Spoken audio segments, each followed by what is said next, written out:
Hello everyone, I welcome you all to a new episode of Beyond the Facade.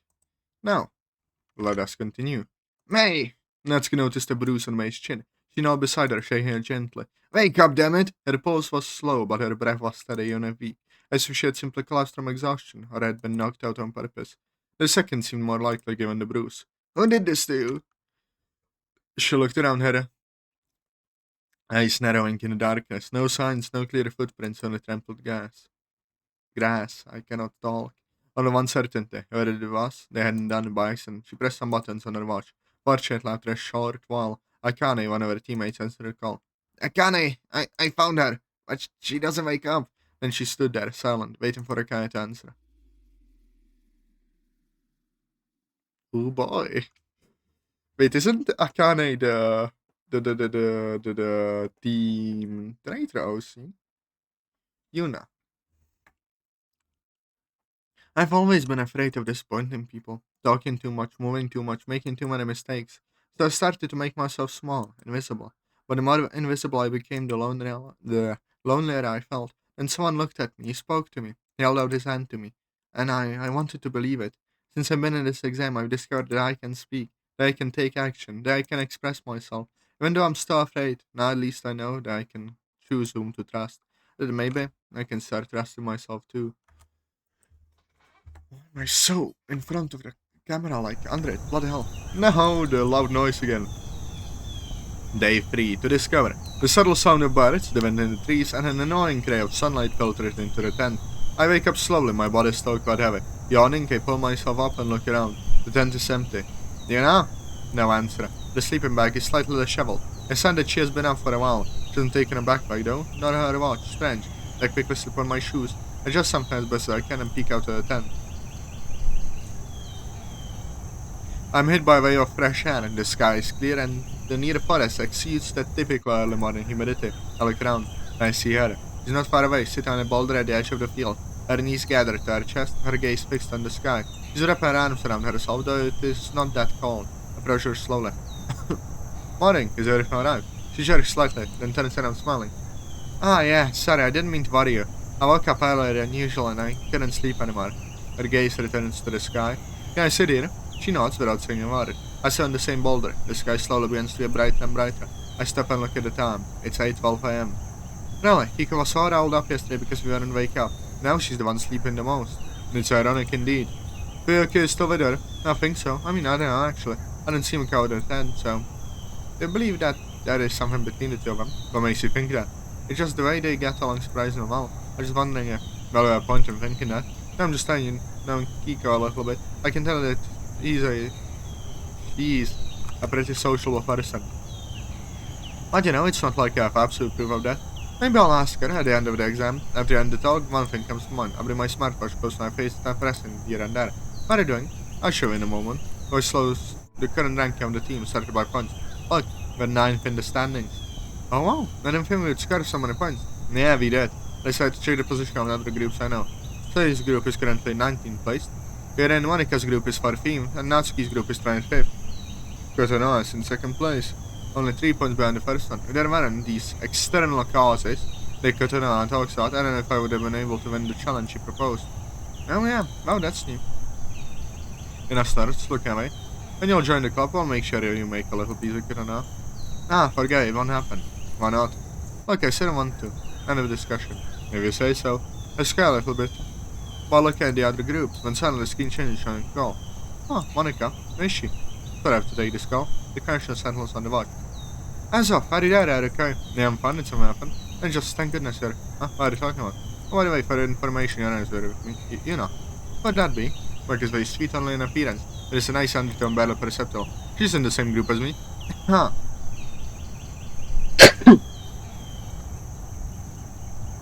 Just the one. And laden with unspoken judgment. Then comes a little closer and intrigued. Hello. Are you not then? Yes. Just so you know, she's a third year, so maybe you should use a little respect. I mumbled something like, I don't care how I'm go. Ah, for real. There's something not quite right about Monica's voice. Well, lucky you then. I guess you could spend a lot of time with her, you know. Let's say we do. Becky seems tough on the other line. Now looks at me with Akira is, but concerned look. What's going on? I got a gesture, shining on it. I know you called me asking if I'm okay, how come? Why about that? That's it. Maybe she got attacked and because of that she had to leave the exam. What? For real? Yeah, Natsuki told me this morning. No, where's mate? You know, let her finish, okay? Sorry. Good, Monica. I was saying, Natsuki told me the last night she walked away from her and the others, and Natsuki found her passed out on the ground with a bruise on her chin, following my gaze slightly. Is she out then? Yeah, her teammates have called for assistance. I see. I size her from the other side, and Monica's voice comes in again. Hold on. I must say I was a little surprised by this with you. You hadn't told me on it. There was no occasion. Already paused. And if you find Natsuki today, try to be nice there, okay? What did Natsuki hate me? Though she worries so much about the exam. Yeah, it must also be said that she still found herself in an unconscious person in front of her eyes. It must have shaken her a little bit. Alright then, thank you for telling me. You're welcome. I didn't mean Natsuki says anything to you. Huh? Oh yeah, sure. I'll sit down then. Yeah, alright. End the call. Okay, you know, now you can ask me whatever you want. Huh? No, honestly, I don't understand much of Paris. I also who this may is. So I've gone so far in this exam to do that. We have to figure out whether it was within the rules or not. Violence is allowed in this exam. Yeah, what nonsense. An exam where you can just use violence to win. Anyways, my friend of yours. Classmate. Oh, I see. Mike as well. Oh no, she seems strange, guys. She's my girlfriend. She's very natural, although, you know, looks very embarrassed. Oh, I see. She was probably jealous. Sorry, I didn't mean to get in the way. Don't worry about it, you know? I'll talk to her. Why is he so nonchalant? Bloody hell.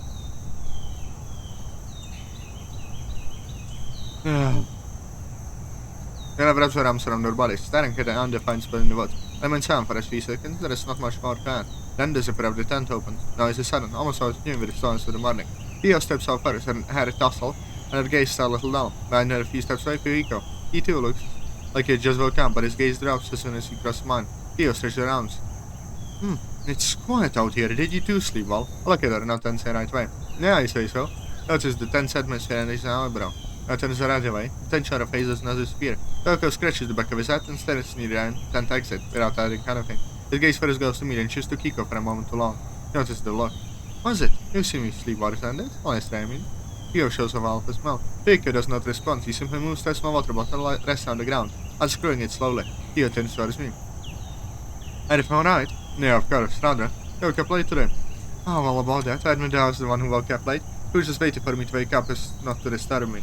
Doki doesn't add anything, I still turned away. Kiko looks tired. They've been awake for a while already. Besides, his hair wouldn't be so messy. The same goes for Kiko as well. Is boss of the dead? What are you implying, dear Atazoth? Do you do elaborate? The atmosphere feels a little obvious. I think I have something to cheer me up. Kiko quickly enters his end, only to come out soon after. And do you like it? I forgot I had also brought this with me. I had the chance to put it on yet. He looks up at her. Oh well, it's very cute. It looks really good on you. Thank you, now. Theo spins around as she wants to show the whole world her hat. But it's not very functional, don't you think? And if you're going to run, you're in danger of your head falling off. Thought of that, actually. Oh, whatever, I'll only use it here. Theo sits up near her still and with comfort. Come on, Theo. It's time for breakfast. Like this thing. With her look, Theo approaches her to ask. Sunlight filtered through the branches, forming golden beams that reflected off the damp grass. There was cool and quiet, interrupted only by the rustle of leaves and the distant sound of a stream. Ryuji walked a few steps around the ground, got him and followed him at a slow, relaxed pace, her hands behind her back as if haze did not belong to her. Not bad, yeah. Kyoto looked up at the clear sky. If it weren't for this competition, it would be almost relaxing. Yeah, too bad when you found something, there's always the risk of someone jumping on you to steal it. Kyoto laughed softly. True, but that's also the beauty of it. It forces you to be careful. It makes you see what people are really capable of. He paused for a moment. Speaking of which, do you think there is anyone here who's willing to get tough? Problem? Actually, for sure. Honest thought you would, thank you. There are a couple of occasions when to get BPs who could have jumped on someone. Got on checklist a bit. I don't know whether it's more tiring to look for BP or to walk with you stop every 2 steps. No, but I'm just admiring the scenery. Is that a crime? Not yet, but if we lose a BP because of you, it becomes one. It's always so serious. Are you sure you're not the one who should relax a little? He just stops and turns toward her. If I wanted to relax, I certainly wouldn't be at this exam, and certainly not with you. Gordon looks at him with a sad face. Oh, so you hurt me, you know? I do think you're kidding, as if you were really hurt by what I said. Oh no, you know me all too well. Ryuji bends down to move a fallen branch, but finds nothing underneath. Look, if you learn to enjoy the moment, even this place can be pleasant. You talk like you were on vacation. Well, technically we're in nature. Weather is nice and there is no school. For me, it's harder better than some trips. Remember that time in middle school when you took a trip to the mountains? How could I forget? You slipped in the mud in front of the whole class. And you laughed so hard that the teacher sent you to sit somewhere else. It was all worth it. You're such a jerk, you know that? At least I don't make up stories to make people suffer. What insinuations are these? None. But I know you well enough to know that if someone bothers you, sooner or later you'll make them regret being bothered. Not bored, born. Bloody hell. Maybe, or maybe not, who knows? Goodham starts laughing. You know, you weren't always like this. Goodham looks at you curiously. Like what? In middle school, you talked very little, you kept Maria to herself, sometimes had to be the one to pull you out of conversations. When high school changed, you only came out with a shell, with a few people, including me. More confident, more direct, and with a sharp tongue. Not everyone can say the same. Not everyone can stay the same forever. No, but something must happen to make you this way. As if you don't bother to filter what you think. Filtering is boring. Used to do it though. Good night, sighs tonight. I used to be a little girl who made too much trouble. I learned that some people have to be confronted head on. Others just have to be guided in the right direction. Guided, huh? That's an interesting word. Is the truth. And so Atazoth would be one of those to be guided. His name could have attention skyrockets. Oh, what does he have to do with it? Are you blaming him for something? I'm not saying he changed you, but he has pushed you to look in one direction. Interesting theory. Tell me that I'm wrong. Not completely wrong. Let's just say this is the first time I met someone who can capture my attention so much. I don't call it interest. No, curiosity. Good answers this I thought that meant it's obvious, isn't it? You know I don't believe you, right? Then don't believe me. Luigi stared at her for a few seconds, but Kata did not return his gaze. The muffled noise covered for a moment the tense silence that had fallen between them. There was no anger in those words, no defensiveness, only the calmness of the one who feels no need to convince the other. Luigi Miller shook his head, a very half smile on his lips. That answer was so evasive and direct at the same time was typical of her, and she knew that once Kata decided not to say something, there's no way to change her mind. Kata instead continued to walk, slowed down until she stopped. Then with a warning, she inflected as usual, shortening the distance between their faces. The woman barely makes her chest sway, but she does not even seem to notice it. It is the intensity of his gaze that dominates the scene, not the physical gesture. Luigi looks down at her, frowning. What are you doing? Nothing particular. Just want to see if I was making you uncomfortable. And why would you do that? Girl lets out a short laugh. Because it's funny. You're always so serious every now and then I feel like shaking up a bit. Luigi sighs, but does not look away. Not much has changed since we were kids then. She holds the positions for a few more moments, with a smirk on her lips, then straightens up again, as if nothing had happened. See, it wasn't so terrible. If by terrible you mean annoying, then yes. Always so serious. Don't you ever get bored standing stiff as a post? Tries to keep his feet on the ground. She barely tilts her head, observing him. What if it's helpful to look up once in a while? Look a little farther and what's in front of your nose. Why are you getting at? What if you told you that there are certain players who don't deserve to make it to the end? That sound should give them a push in the right direction. They should remain silent for a few steps. And think the other that someone. He stares in calmness if it were obvious. Oh, it might be. But it would be much more interesting if I were not alone. The ground beneath our feet is soft, covered with fallen leaves. The air smells of resin, and the wind carries with it the rustle of the highest foliage. We walk slowly and hurriedly, you know. But no one says anything until breaks the silence with an almost light voice. This place would be perfect for a picnic. A picnic? Bleh. I pause for a moment, look up at the intertwined branches above us. We're in the middle of an exam and you're thinking of a picnic. When her smells bring her hand to her mouth as if to startle a laugh. Exactly why. It'd be nice if only for a moment, to pretend that there isn't all this competition. I shake my head, but we're managing to hold back half a smile. I guess you also carry a blanket hidden in your backpack then? Who knows? The returning silence don't have it, but comfortable. I came walking beside her and I noticed that she has stopped standing a step behind all the time. Now she walks at the same pace as me. You seem lighter today, you know. Oh, you think so? What else means that I slept a little better than usual. She was to side, slightly embarrassed. Indeed, you did get up quite early this morning. I haven't disturbed you. Not at all. I didn't notice that you had escaped from the tent. Good thing, otherwise I'm so sorry. Go for a few more seconds before Rina speaks again. Oh, I decided I want to make more points. This was already all area. I don't want to miss a single BP. Rina puts her hands on her hips, looking confident. You look very pumped up, but slow, right? Let's look for more BP. Yeah, bring it on! And with that, Yuna and I started searching the area. And as now, I'm slowly spending more and more time with Yuna. After a good half hour of search, I decided to stop for a moment. In total, we found 6 BPs, of which 4 were yellow and 2 were orange. Okay, let's take a break for a moment. And let's out a sigh, exhausted. Yeah, it's really tiring to search for these things, if we were all charged up before them. I got carried away, I completely forgot about the fatigue of searching. Oh, Tuna, she looks around a bit and stretches. Well, I have to admit that this time together as friends, not so bad after all. It's already more than noon. I'd say let's start eating something. Maybe find a place to stay for a while. The shade is nice here, but if we go further, maybe we can find a place with softer grass. Right, it don't hurt to lie down a bit. And not into the whole smell. That's alright. Yeah. It ends up on the ground, surprisingly taking an instinctive step forward. I figure I fall right against her, panting. Ow! Ouch! Sorry. She gets up quickly, does some of her clothes, with an embarrassed look. Her eyes wide as she sees me. Atazoth, I can't believe it! Or she finishes, Adler's calmer voice approaches from the same direction. Sorry, I told you to slow down. Peter's a short distance away, walking with an even pace. She barely lifts her gaze towards us, and only then does she notice Yuna in my presence. Oh, Atazoth, and... Huh? So she steps on at the moment she arrives the scene. Azo, where is she? Her finger.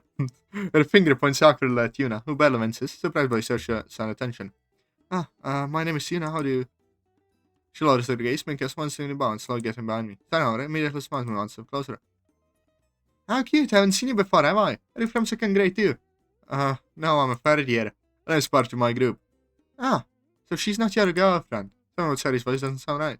Absolutely not. I changed the conversation. Well, it's good to meet once in a while, it breaks the monotony. Same in what's Chris's back of her head. Still with that embarrassed smile that always comes natural to her. Sorry again for overwhelming you later. I know, look where I put my feet. Really, it's not a problem. It was me staying a little too still in the middle. But this moment, the small silence falls, broken only by the cicadas in the trees. It almost seems strange to be all four of us there all of a sudden, after 2 days of moving in small separate groups. I shifts her gaze back to Una. There's no trace of judgment in her tone, only calm curiosity. You look a bit tired. Wrong words. You look a bit tired. Has the exam been pushing too much? Una blinks, as if unsure whether the question is serious or just polite, but her expression is neutral, almost soothing, and draws out a hesitant reply. I guess it's the first time I'm doing something like this. It's a lot. See? Understandable. Why am I putting on this accent of all things? What the hell? I tilts her head slightly, as if she's listening. Her voice doesn't rise or fall, it just slows. That makes it easier for her not to keep speaking. Sarah, meanwhile, nudges my arm slightly, as though to remind me she's still here. When I turn to her, she tilts her head towards the trees nearby. Can we talk for a minute, just the two of us? Come on, it won't take too long. Before I can argue, she grabs my sleeve and gently pulls me a few steps away. Not far enough to vanish from sight, but enough that I and Yuna are caught in their own quiet exchange, leaving Sarah and me in this little bubble. So, what's this about? She keeps her smile, but it's different from the usual one. A little thinner, a little tighter. No, it's fun, I had no idea I was running to here, and yet... The very first thing I found out when I do is that you've been keeping secrets from us. Secrets? I tell my attention where this is going. Three small trembles for a second before she falls back into place. I told me yesterday about you and Monica. Oh. I throw tight in the sound of her name. Because I'm ashamed because of the way Sarah said it. Soft, careful, like this, no weight to it. Right, have we told each other everything? That's kind of what friends are supposed to do, right? Her tone becomes less and less friendly. Since little lady, it wasn't about hiding anything, just... Not about hiding. We're in the same club every single day. You, me, Monica, Natsuki, Yedrah, all of us. You couldn't tell me. Me of all people. Her words came out faster, her volume rising just a little. Still not loud enough for I and you not to notice. Then how stupid I felt, finding out like that. Not even from you, but from someone I barely know. I'm supposed to be your best friend, Atazoth, so why? Why was I the last to know? Sorry. I take a breath, trying to steady my words. Her eyes are fixed on me, expecting something, and if they don't make sense of it. I don't mean to hurt you, know, it's not like I wanted to keep it from you, just what? She gets immediately, her voice sharp now. Hands clench, unclench, so she's physically holding back my words. Things happened so fast between me and Monica, I didn't even know how to process it myself at first, and maybe I was afraid of making things weird in the club. Weird? She shakes her head, pink hair bounces slightly with the movement. They have any idea how weird it feels for me. Standing there, smelling nothing's wrong, when I just casually tells me about you too. Like it was common knowledge, I'm the only idiot who didn't know. Sorry, not an idiot, you know that's not what I think. Then why didn't you trust me enough to tell me? Her voice wavers this time, more fragile than angry. She's still glaring, but a shine in her eyes betrays her mood. It's not fear, it's hurt. Because I want to exclusive what we had. You mean a lot to me, Sarah. You always have, and I thought if I messed this up, if I said the wrong thing, I'd try off. Or as I'm weak, it sounds when spoken aloud. You thought I'd just stop being your friend. The shoulders slumped, the energy drained from her. Anger is still there, but it's very turned around something of it. Disappointment, maybe. I guess this part that really stings at us. It didn't even give me a chance to prove you wrong.